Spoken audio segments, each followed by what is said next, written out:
नमस्कार नमस्कार। दोस्तों। संत रामानुज जी का नाम तो आपने सुना होगा। जब वो अपने गुरु के पास अपनी शिक्षा प्राप्त कर रहे थे तो वो अपने गुरु के सबसे प्रिय शिष्य बन गए। और जब उन्होंने अपनी शिक्षा को पूर्ण कर लिया और वहाँ से विदाई लेने का समय आया तो उनके गुरु ने उनको अपने पास बुलाया और कहा, रामानुज, तुम मेरे सबसे प्रिय शिष्य हो। आज तुम यहाँ से जा रहे हो, तुम्हें मैं एक मंत्र दूंगा, लेकिन इस बात का ध्यान रखना कि इस मंत्र को तुमने मन ही मन इसका जाप करना है, लेकिन इस मंत्र को किसी को बताना नहीं। इस मंत्र का जाप करने से तुमको स्वर्ग की प्राप्ति होगी, लेकिन अगर तुमने इस मंत्र को किसी को बता दिया तो तुम नरक में जाओगे। उन्होंने जाते हुए एक बार फिर उसको स्मरण कराया कि मेरी बात का ध्यान रखना कि यह मंत्र को किसी को नहीं बताना। जैसे ही रामानुज उस आश्रम से बाहर निकले तो उन्होंने ऊंचे स्वर में आवाज लगाते हुए बोला कि कौन कौन स्वर्ग जाना चाहता है, आ जाओ, मैं तुम्हें रास्ता बताता हूँ। ऐसा करके जब उन्होंने बार बार आवाज लगाई तो बहुत सारे लोग वहाँ पर खड़े हो गए और उन लोगों की भीड़ में खड़े रामानुज अपने गुरु मंत्र का उच्चारण करने लग गए।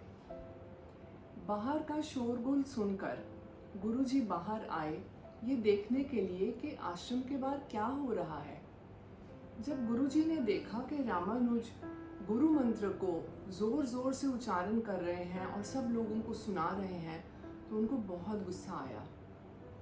उन्होंने जाकर रामानुज को बोला कि कितने हठी हो तुम, तुम्हें बोला था ना मैंने कि किसी के साथ गुरु मंत्र को शेयर नहीं करना, किसी को बताना नहीं है, और तुम यहाँ पर खड़े होके सबको सुना रहे हो।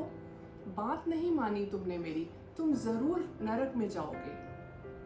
तो रामानुज ने हाथ जोड़कर बड़ी ही नम्रता से कहा कि गुरुजी, अगर मैं अकेला स्वर्ग में जाऊं क्या वो अच्छा है, या मैं इतने सारे लोगों को स्वर्ग जाने का रास्ता बता दूं और मैं नरक में चला जाऊं? ये बेहतर होगा ना। इतने सारे लोगों को स्वर्ग में जाने का रास्ता बताने का पुण्य ज़्यादा बड़ा होगा। मैं अकेला नरक में चला भी गया तो क्या हुआ, मुझे यही स्वीकार है। अपने इस शिष्य की बात सुन के उनके गुरु को लगा कि ये ज़रूर कोई महान ही आत्मा है जो ऐसे फील कर सकता है और लोगों को अपना गुरु मंत्र भी बता सकता है। वैसे भी अगर देखा जाए तो जो व्यक्ति खुद भी दुख सहकर जो दूसरों को सुख देने का प्रयास करता है वो अंततः वो भगवान को सबसे प्रिय होता है। आप भी अपने जीवन में देखें, जब भी कभी आपने किसी की मदद की होगी तो आपको एक सुख की अनुभूति जरूर हुई होगी। हमने भी अपने गुरु से ऐसी दीक्षा प्राप्त करने की कोशिश करी और कोशिश करते हैं कि हम बाबा की कही हुई बातों को आपके साथ शेयर कर सकें।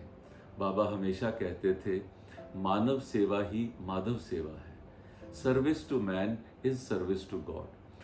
आप भी इस मंत्र को लेते हुए आप भी दुनिया का भला करने के लिए आप जरूर अग्रसर होंगे तो सनरेज की टीम को लगेगा हमारा प्रयास सफल हुआ।